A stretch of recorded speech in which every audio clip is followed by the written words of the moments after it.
kesempatan kali ini saya akan membawakan kuliah dengan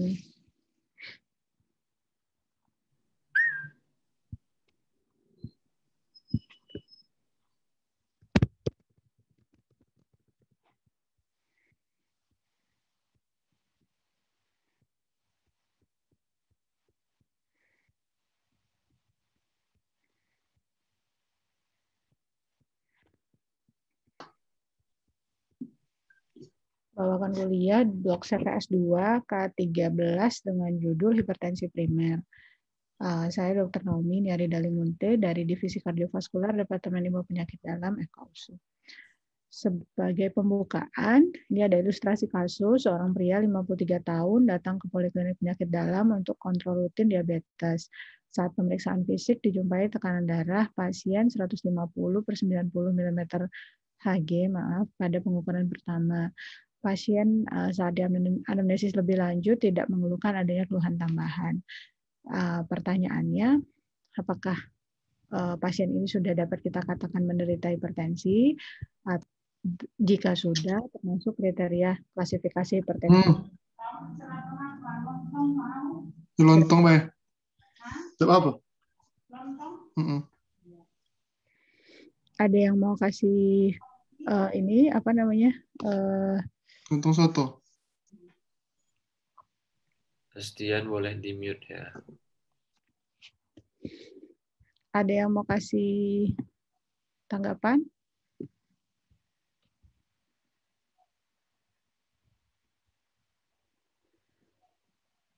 Mungkin dari countingnya dulu, siapa tadi namanya yang hubungin saya?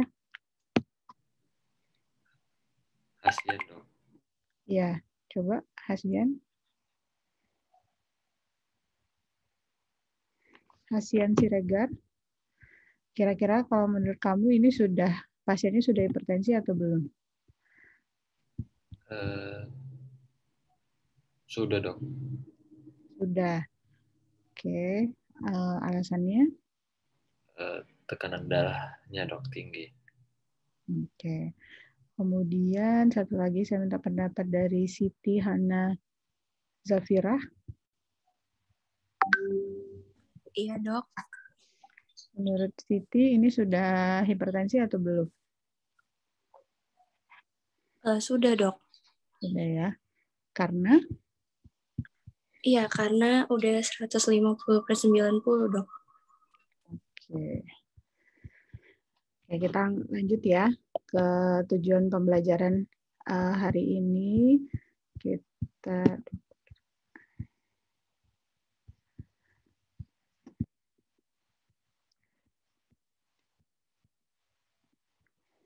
Tujuan pembelajarannya yang pertama kita menjelaskan apa itu tekanan darah, apa itu tekanan darah sistolik dan diastolik. Lalu yang kedua menjelaskan jadi kuliah yang pertama pagi ini umumnya menjelaskan mengenai definisi dan klasifikasi. Jadi yang kedua mengenai definisi hipertensi dan hipertensi primer. Lalu tujuan pembelajaran ketiga menjelaskan perkembangan kriteria klasifikasi hipertensi dari masa ke masa dari beberapa guideline. Lalu yang keempat menjelaskan klasifikasi hipertensi berdasarkan beberapa guideline ini. Lalu yang kelima menjelaskan kriteria dan klasifikasi hipertensi menurut konsensus penata laksanaan hipertensi dari Perhimpunan Dokter Hipertensi Indonesia. Dan yang keenam adalah menjelaskan beberapa istilah tentang hipertensi pada specific population. Nah, untuk definisi sendiri, tekanan darah itu adalah tekanan yang bisa kita ukur pada pembuluh darah arteri yang besar. Jadi tekanan yang menekan di dinding pembuluh darah, terutama yang kita ukur itu biasanya di main artery yang dinyatakan dalam satuan milimeter raksa. Nah, yang dimaksud dengan tekanan darah sistolik itu adalah tekanan darah tertinggi pada saat jantung itu berkontraksi. Sementara tekanan darah diastolik adalah tekanan yang terrecord atau yang kita ukur pada saat pengisian jantung tepat sebelum kontraksi berikutnya. Jadi kalau dalam praktek klinisnya systolic blood pressure itu adalah bunyi Korotkoff sound yang pertama kita dengar. Sementara diastolik adalah bunyi yang terakhir sebelum dia menghilang. Jadi waktu sistolik adalah waktu dia berdenyut dan waktu diastolik adalah waktu fase left ventricle itu sedang relaksasi. Nah, pengukuran tekanan darah ini penting karena bisa menggambarkan adanya kelainan kardiovaskular dan secara sistemik. Kemudian yang dimaksud dengan hipertensi adalah kondisi tekanan darah yang tinggi. Nah, untuk definisi tingginya ini dari berbagai guideline nanti kita lihat satu-satu akan berbeda.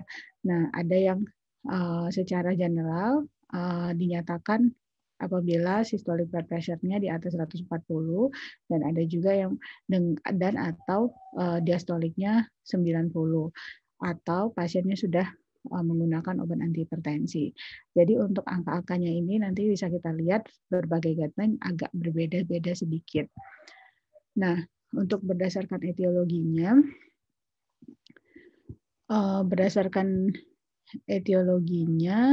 hipertensi itu bisa dibagi dua, hipertensi esensial atau hipertensi primer dan hipertensi sekunder.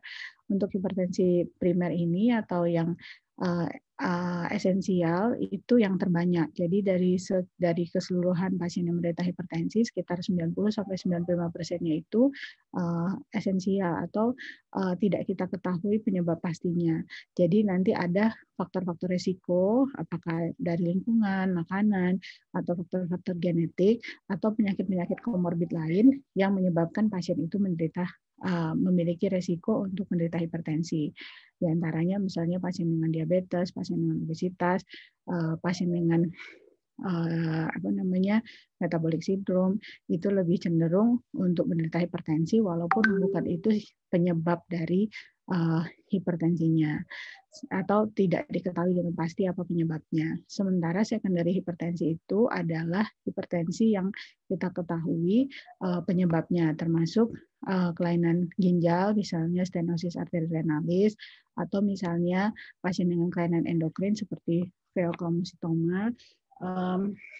Jadi jika etiologinya itu diperbaiki, maka hipertensinya bisa selesai masalahnya. Tapi kondisi ini hanya sekitar 5-10% dari keseluruhan pasien-pasien hipertensi.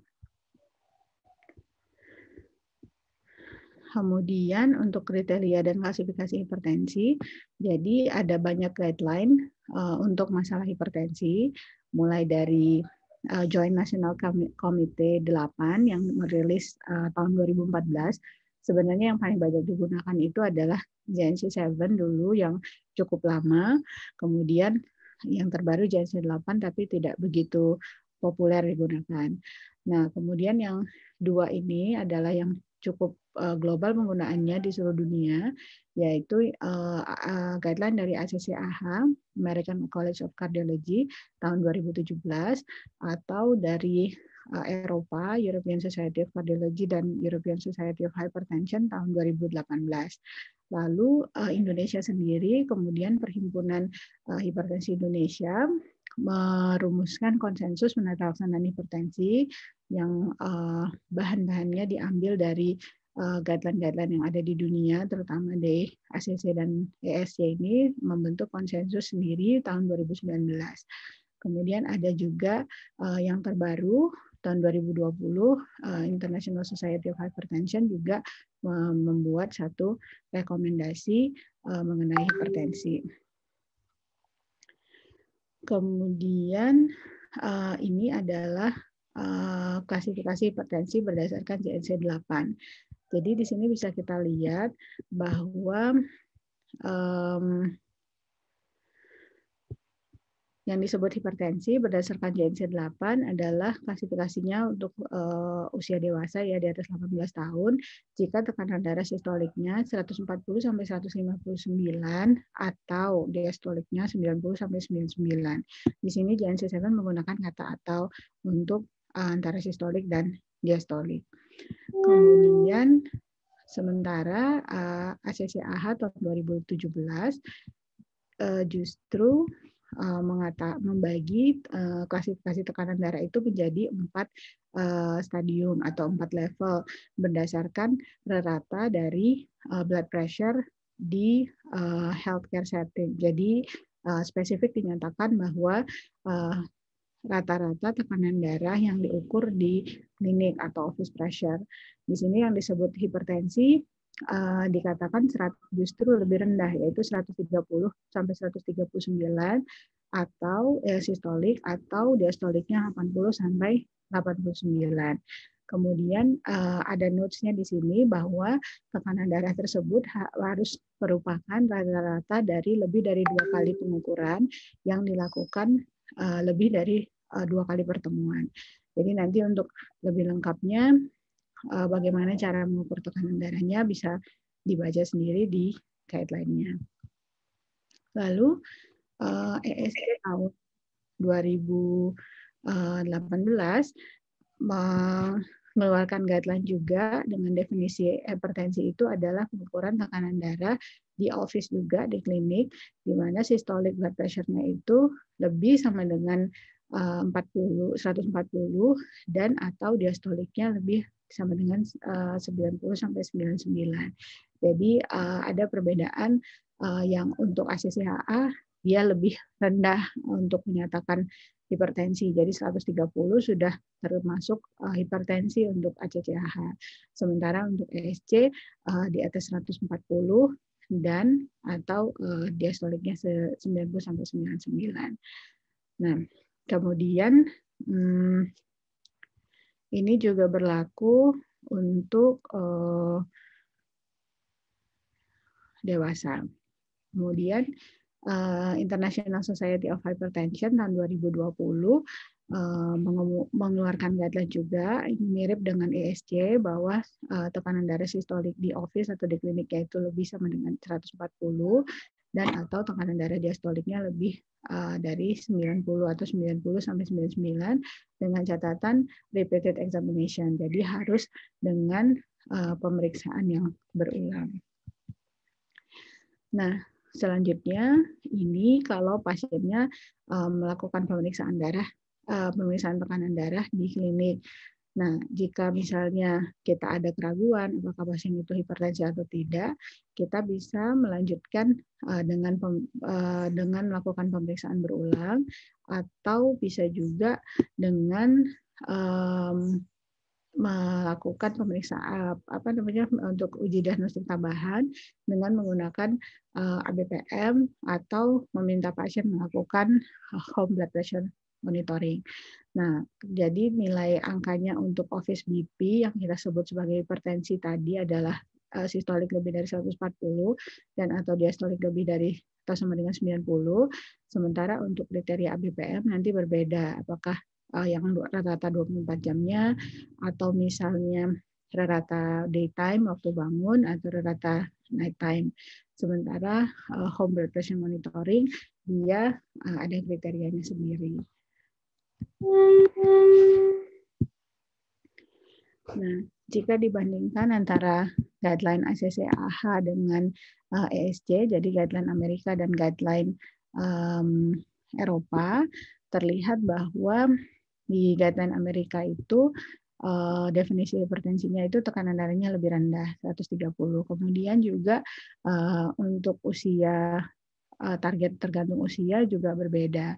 Jadi nanti mungkin untuk di kita bisa pakai angka-angka yang ada di konsensus Perhimpunan Hipertensi Indonesia saja, karena itu sudah disesuaikan untuk yang di Indonesia.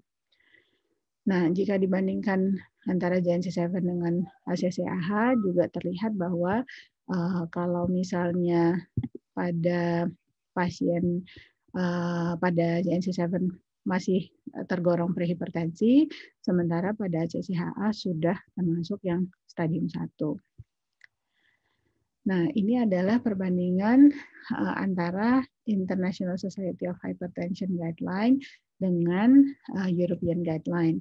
di sini terlihat bahwa ada perbedaan mengenai lifestyle modifikasi, mengenai initial drug treatment, kemudian nanti untuk kuliah mengenai pengobatan mungkin tidak merupakan cakupan pada kuliah saya kali ini, tapi membuka wacana bahwa klasifikasi yang berbeda akan berdampak pada perbedaan dalam dalam treatment lanjutannya. Apakah pasien bisa dimulai dari lifestyle saja, ataukah kita sudah mulai pemberian obat, apakah obatnya single saja, apakah obatnya langsung kombinasi. Nah, itu akan berbeda dengan klasifikasi yang berbeda. Kemudian untuk perbandingan antara ISH dan ACCAH guideline, di sini dikatakan bahwa berbeda dari segi stadiumnya sama seperti tadi, kemudian threshold pengobatan juga berbeda. Jadi di tabel ini bisa dilihat bahwa untuk ISH dia disebut hipertensi 140, sementara kalau di ACCAH 130. Nah, ini yang konsensus penata-laksanaan hipertensi di Indonesia. Nah, di sini dikatakan bahwa yang disebut hipertensi adalah pasien-pasien dengan tekanan darah sistolik lebih sama dengan 140 dan atau tekanan darah diastolik lebih sama dengan 90 pada pengukuran di klinik atau fasilitas kesehatan. Jadi, hipertensi di Indonesia dengan berdasarkan konsensus ini bisa kita bagi 3 atas derajat 1, derajat 2, dan derajat 3. Nah, kemudian ada juga yang dimaksud dengan hipertensi sistolik terisolasi jika tekanan darah sistoliknya saja yang lebih dari 140 mm raksa, sementara tekanan darah diastoliknya masih di bawah 90. Seperti yang saya katakan tadi untuk ISH, pasien-pasien dengan ada keraguan bahwa dia menderita hipertensi atau tidak, kita bisa lakukan pemeriksaan lanjutan dengan menilai ABPM, ambulatory blood pressure monitoring, dan whole blood pressure monitoring. Bagaimana cara melakukannya, nanti akan bisa kalian baca sendiri di konsensus tersebut. Nah, jadi jika pasiennya itu datang seperti pada kasus kita tadi, datang dengan kondisi tekanan darah saat pengukuran di atas 140/90, kita bisa menggunakan salah satu dari tools ini untuk konfirmasi diagnostik. Apakah kita mau lakukan pengulangan, ataukah pada saat kontrol ulang, ataukah kita lakukan pengukuran tekanan darah di rumah dengan ABPM atau HBPM. Nah, nanti kita discuss lagi mengenai pemicu kasus kita tadi. Nah, ABPM itu adalah ambulatory blood pressure monitoring. Jadi dia ada alatnya seperti alat pengukur tekanan darah biasa yang dipasangkan konsepnya ke pasien, lalu alat itu digunakan pasien atau dibawa pasien terus-menerus selama 24 jam. Jadi nanti bisa didapatkan hasil rata tekanan darah selama 20. Jadi alatnya itu bisa di-setting 24 jam, bisa 48 jam tergantung kebutuhan. Jadi kita bisa melihat apakah nanti ada spike tekanan darah pada saat-saat tertentu, misalnya pada siang hari saat bekerja, atau justru pada malam hari saat pasien istirahat ada terjadi lonjakan-lonjakan tekanan darah. Jadi bisa dipastikan bahwa tekanan darah yang tinggi itu bukan karena faktor-faktor perancu pada saat pasien datang ke klinik. Misalnya pasien-pasien dengan white coat hypertension yang ada kecemasan atau ketakutan saat datang ke klinik, bisa disingkirkan kemungkinan itu dengan penggunaan ambulatory blood pressure monitoring. Jadi alatnya ada khusus yang bisa dipasang di lengan pasien dan bisa dibawa-bawa pasien kemana saja melakukan aktivitas seperti biasa dalam 24 jam. Nah, atau jika alat itu tidak tersedia dan pasien memiliki alat pemeriksaan tekanan darah sendiri di rumah, jadi seperti tensimeter digital yang saat ini sudah banyak, jadi kita bisa menganjurkan pasien untuk mengukur tekanan darahnya secara berkala di rumah dengan alat osilometri atau alat tensimeter digital yang tervalidasi tentunya. Jadi nanti dilakukan pencatatan sendiri oleh pasien tekanan darahnya. Jika rata tekanan darahnya itu lebih dari 135 dan tekanan darah sistolik dan atau tekanan darah diastoliknya lebih sama dengan 85, itu bisa kita sudah tegakkan bahwa pasien itu memang menderita hipertensi. Tapi tentu saja pasien harus cukup kooperatif atau kita harus ajarkan dulu bagaimana cara melakukan home blood pressure monitoring. Kemudian kita masuk ke bagian selanjutnya, yaitu hipertensi pada populasi khusus. Jadi hipertensi pada usia lanjut itu adalah yang dimaksud usia lanjut dari guideline ESC tahun 2018 adalah pasien dengan usia lebih dari 65 tahun atau yang sangat tua jika dia lebih dari 80 tahun. Nah, kenapa pasien-pasien ini perlu dibicarakan secara khusus atau termasuk kepada special population adalah karena umumnya pasien-pasien geriatri itu memiliki komorbid yang lebih banyak. Jadi umumnya sudah ada gangguan ginjal, sudah ada ischemic heart disease, sudah ada sering ada postural hypotension karena perubahan posisi, dan yang membuat adanya kita harus lebih hati-hati atau lebih lebih waspada dalam dan lebih teliti dalam memberikan obat-obat anti hipertensi karena kemungkinan adanya potensial jadi kemungkinan pasien itu kurang tolerable terhadap penggunaan obat-obat anti hipertensi. Meskipun demikian, dari guideline ISH yang terbaru dinyatakan bahwa tidak ada randomized control trial yang menyatakan bahwa penggunaan obat-obat anti hipertensi pada pasien usia tua menunjukkan adanya harm atau benefit yang lebih sedikit dibandingkan dengan pasien yang usia muda.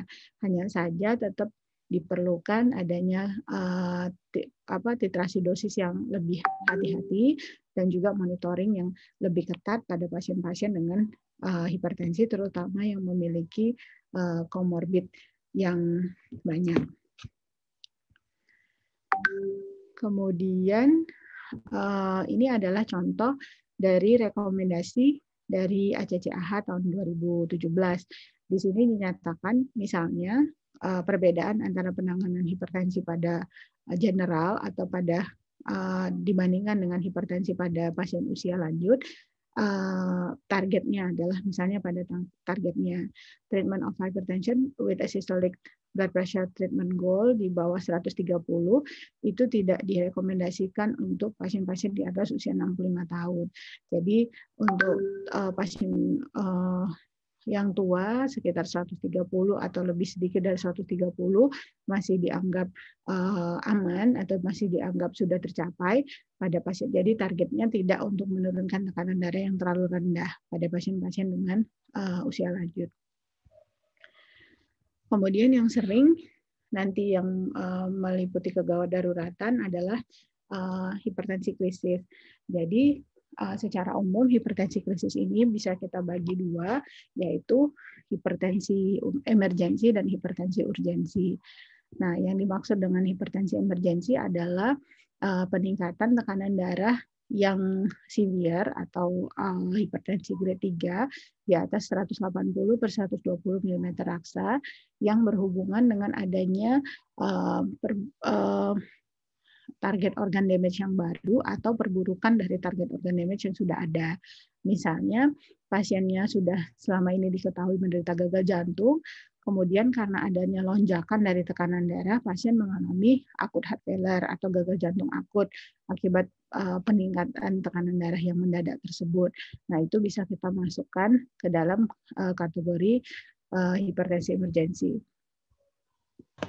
Kemudian hypertension mediated organ damage-nya yang sering adalah otak, kemudian mata, dan pembuluh darah arteri yang besar, serta ginjal. Nah, jantung bisa juga, dan organ-organ yang lain sebenarnya bisa juga. Nah, hipertensi emergensi ini seringnya mengancam nyawa, jadi perlu penurunan tekanan darah secara segera. Kemudian simptom yang sering itu atau yang kita bisa jumpai itu tergantung target organ damage yang mana yang terkena pada pasien. Misalnya jika target organ damage adalah otak, mungkin pasiennya kalau yang berat bisa sampai penurunan kesadaran, atau misalnya nyeri kepala, atau misalnya gangguan pandangan, atau misalnya chest pain atau nyeri dada, sesak nafas, dizziness, jadi seperti kelayangan, atau neurological deficit yang lain. Nah, beberapa typical clinical presentation dari hipertensi emergensi. Jadi ada beberapa tipenya juga yang nanti akan kita bahas adalah malignant hypertension.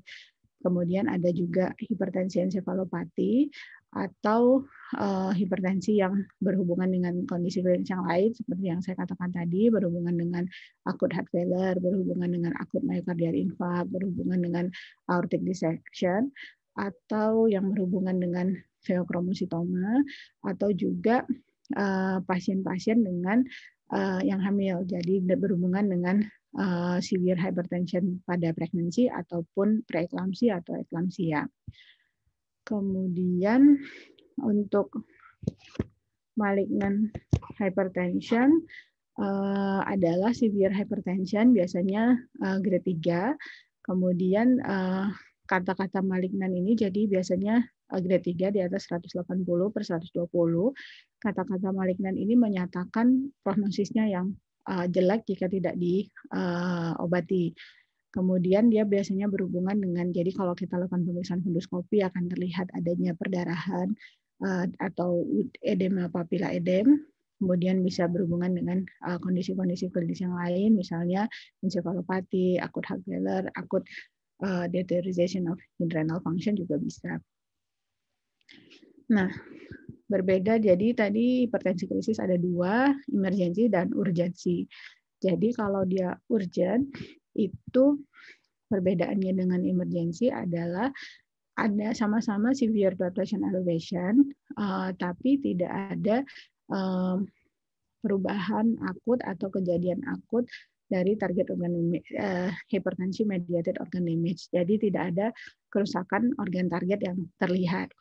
Umumnya pasien-pasien dengan hipertensi urgensi ini memang merupakan pasien hipertensi sebelumnya, tapi dia tidak menggunakan obatnya lagi atau withdrawn from atau tidak mau menggunakan obat lagi sehingga terjadi lonjakan tekanan darah, atau pasien-pasiennya itu bisa juga dipresipitasi oleh penggunaan obat-obat lain yang dapat meningkatkan tekanan darah.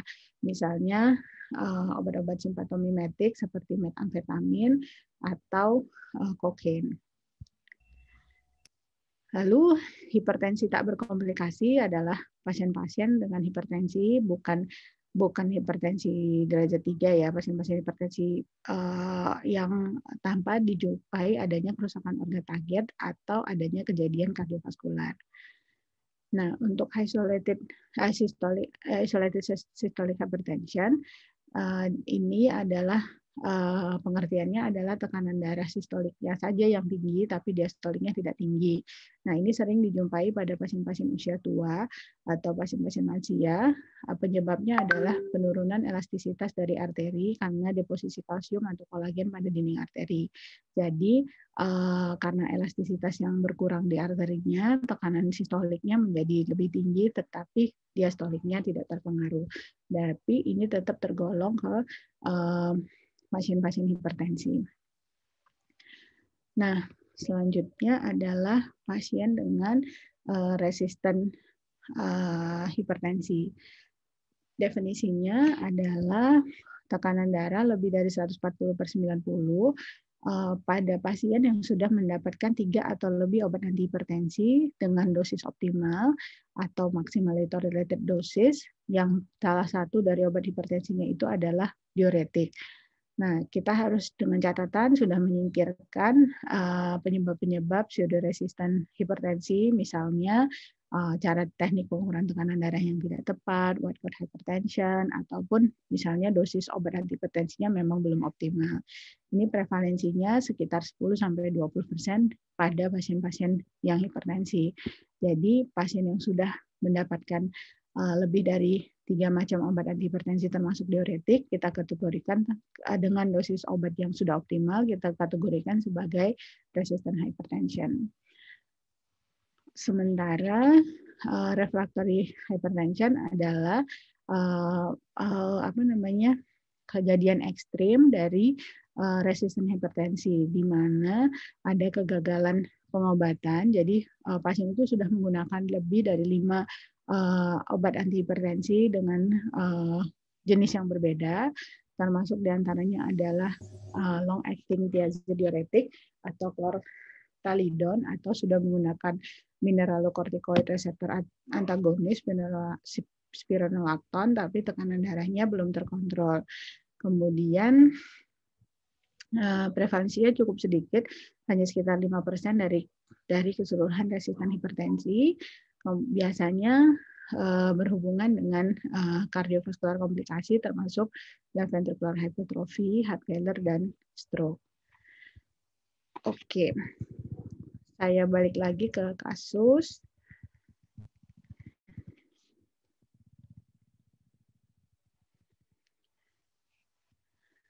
Coba setelah dengar kuliahnya, kira-kira Sophie Ainun pasiennya sudah hipertensi atau belum? Balik lagi ke kasus.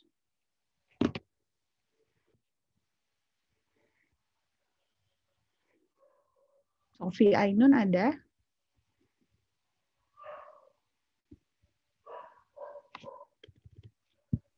Iya dok. Gimana menurut kamu setelah dengar kuliahnya tadi, kita sudah bisa menegakkan pasien ini hipertensi atau belum? Sudah dok. Karena tekanan darahnya udah 150/90 dok. Udah tinggi dari nilai normal. Oke. Ada yang mau kasih tanggapan yang lain nggak?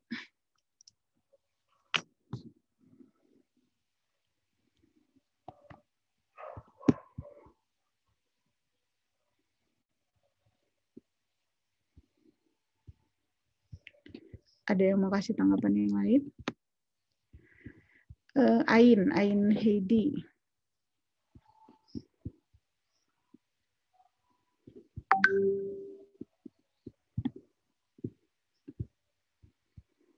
Ain ada? Ada dok. Gimana Ain? Sudah hipertensi atau belum? Sudah dok.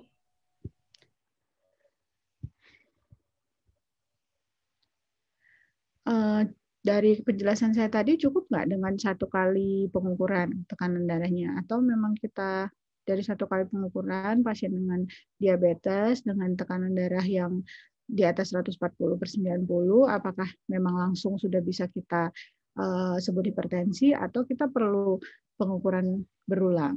Coba Andi Gunawan.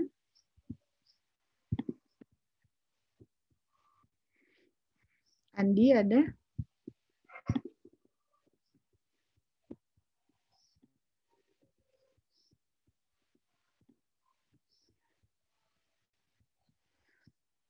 Andi Gunawan ada?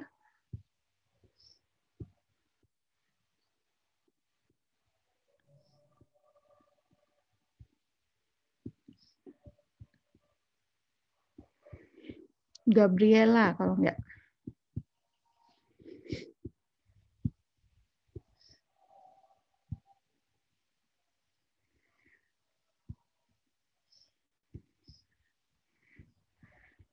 Gabriela ada?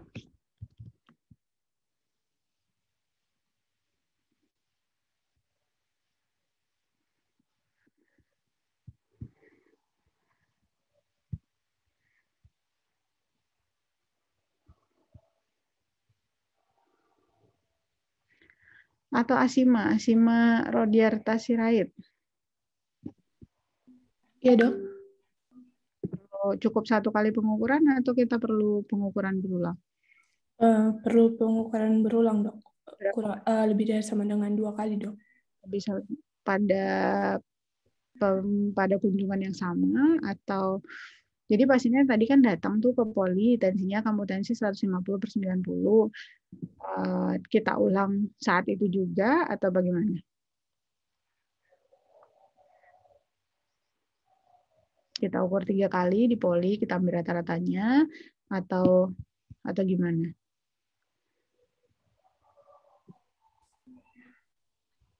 Kalau tidak salah saat itu juga, Dok. Saat itu juga. Yang lain ada yang mau kasih tanggapan? Fatima Zahra. Iya, Dok. Di pertemuan selanjutnya ya, Dok. Oke, di pertemuan selanjutnya kemudian jarak antara pertemuan yang sekarang dengan pertemuan selanjutnya kira-kira berapa lama?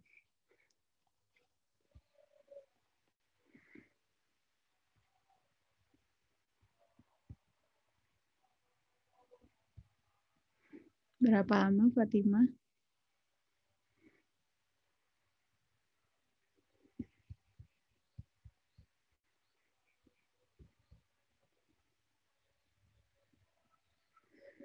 Atau Ivana Rosalia?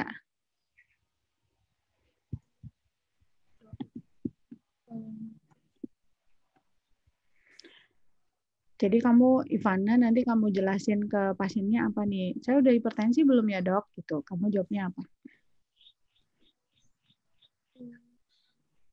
Udah, tapi perlu pengukuran ulang. Udah, tapi Perlu pengukuran ulang lagi di pertemuan selanjutnya gitu. kapan saya datang lagi, Dok?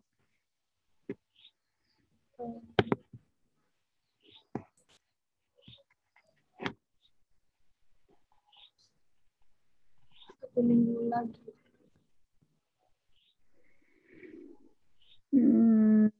Diki Arjuna. Pendapatnya gimana?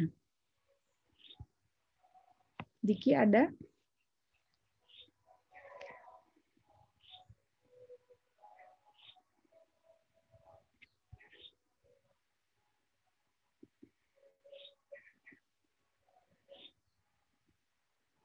Diki?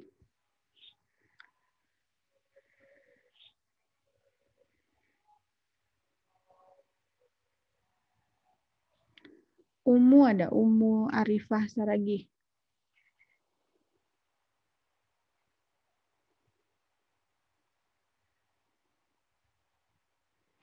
Kok nggak ada semua ini?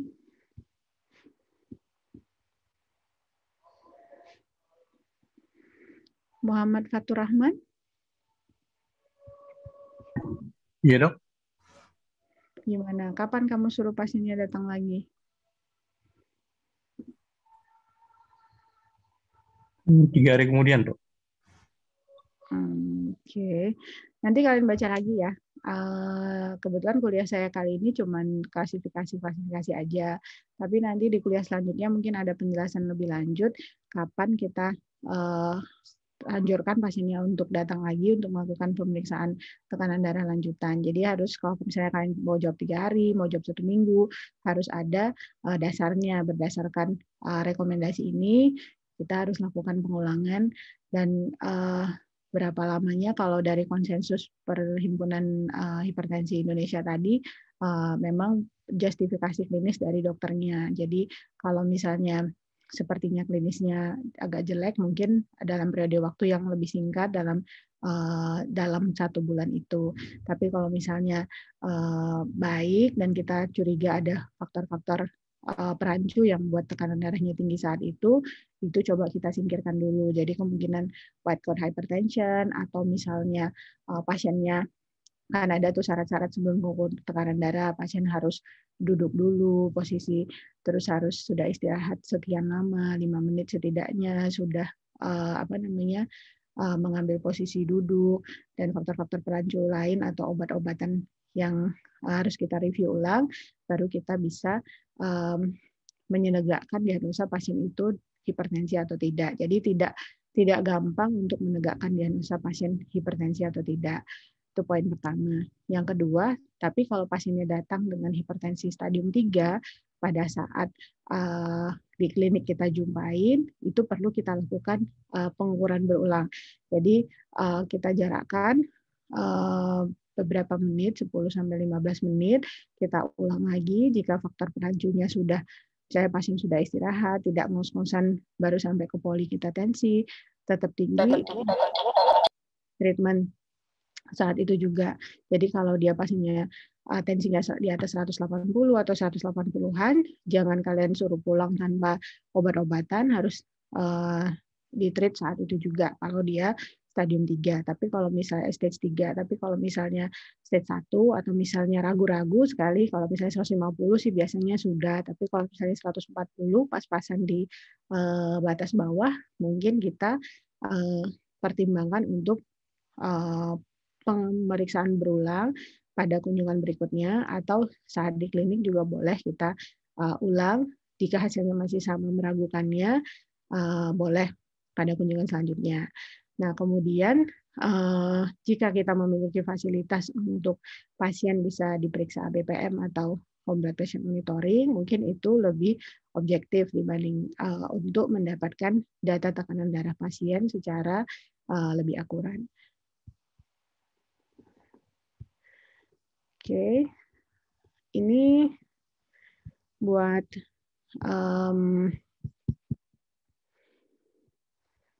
review kecil-kecilan dari kuliah saya hari ini.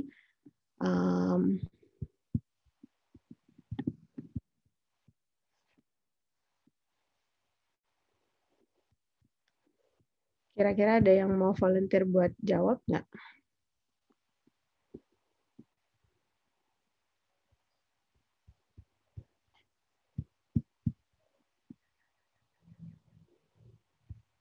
Gampang lah ya kalau pertanyaan nomor 1.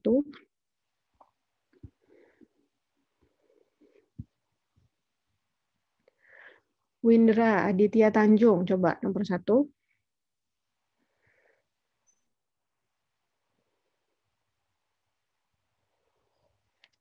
Windra ada? Ada dok, sebentar ya dok.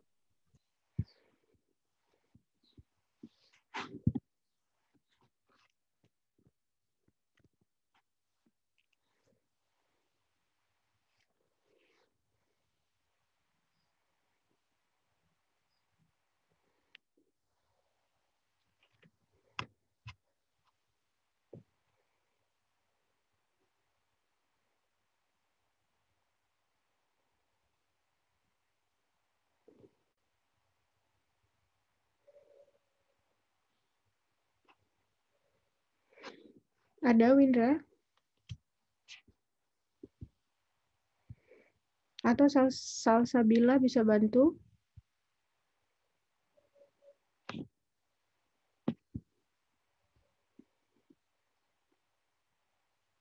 Salsabila ada?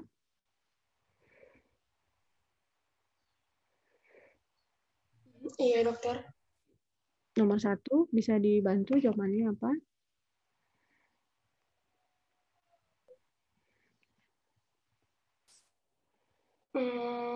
Dia itu hipertensi kalau di atas sama dengan 140 atau di atas atau sama dengan 90 ya, dokter. Apa yang 140? Yang 140 apa? Sistol, dokter. Sistol, diastolnya? Di atas sama dengan 90 ya, dok. Pada pengukuran di pada pengukuran di rumah, di klinik, di UGD. Oh, di klinik ya, dok. Ya, office ya. Oke, Fioni coba nomor 2. Lingkungan sama genetik, dok. Lingkungannya apa aja?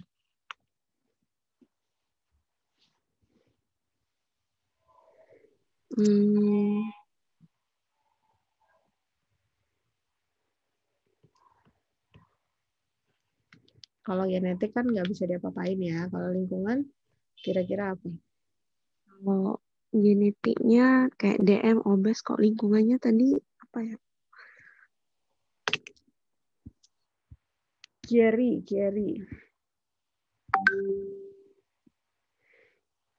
Hana. Iya, Dok. Lingkungan misalnya apa?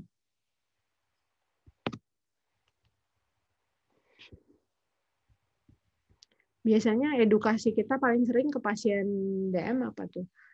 Pasien hipertensi apa tuh? Kurangin makanan yang Gaya hidup ya, Dok.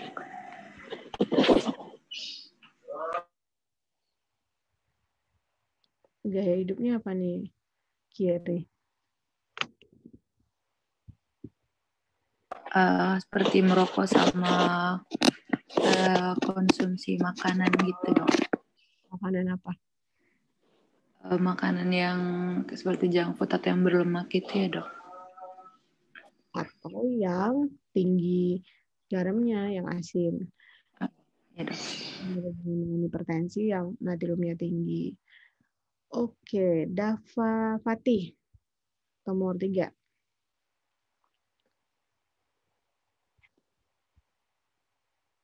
Dava ada?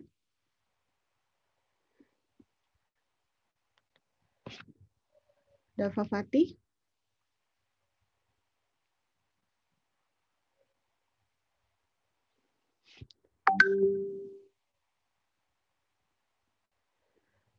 Atau Martua Andrew M. Punu.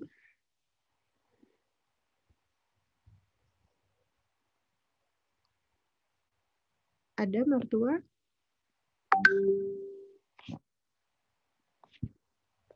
Nggak ada juga.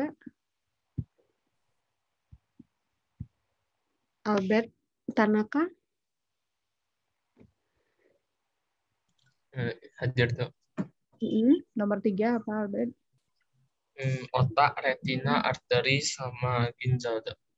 Oke. Adriel Purba, nomor 4.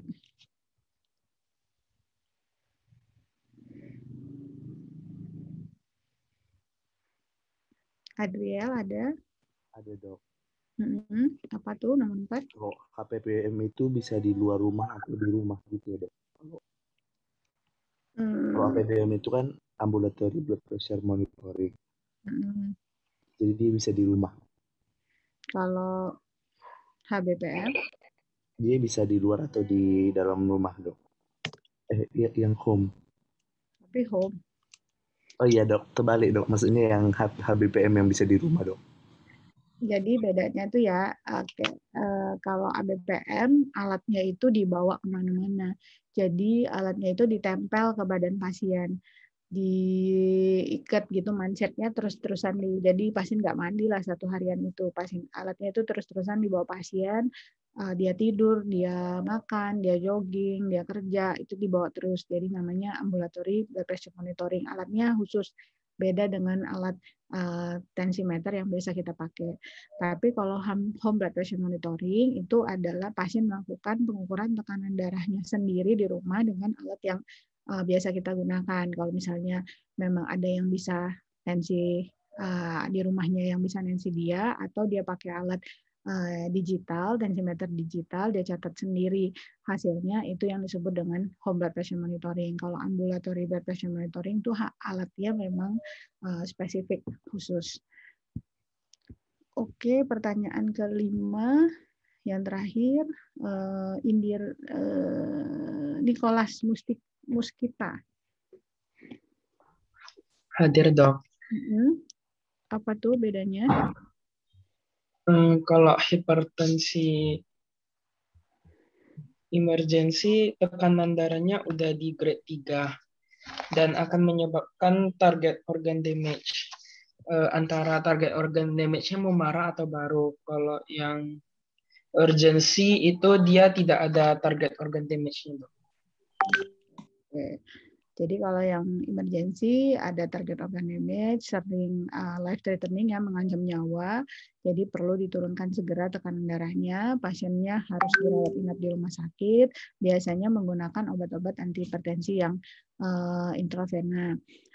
kalau tersedia. Kalau misalnya tidak tersedia untuk penata laksanaan awal, ya obat antihipertensi apa saja yang kita punya bisa. Tapi kalau yang urgensi tidak ada target organ damage, jadi harus benar-benar dipastikan benar-benar ada target organ damage atau enggak. Karena kayak keluhan nyeri kepala itu sangat subjektif ya sebenarnya.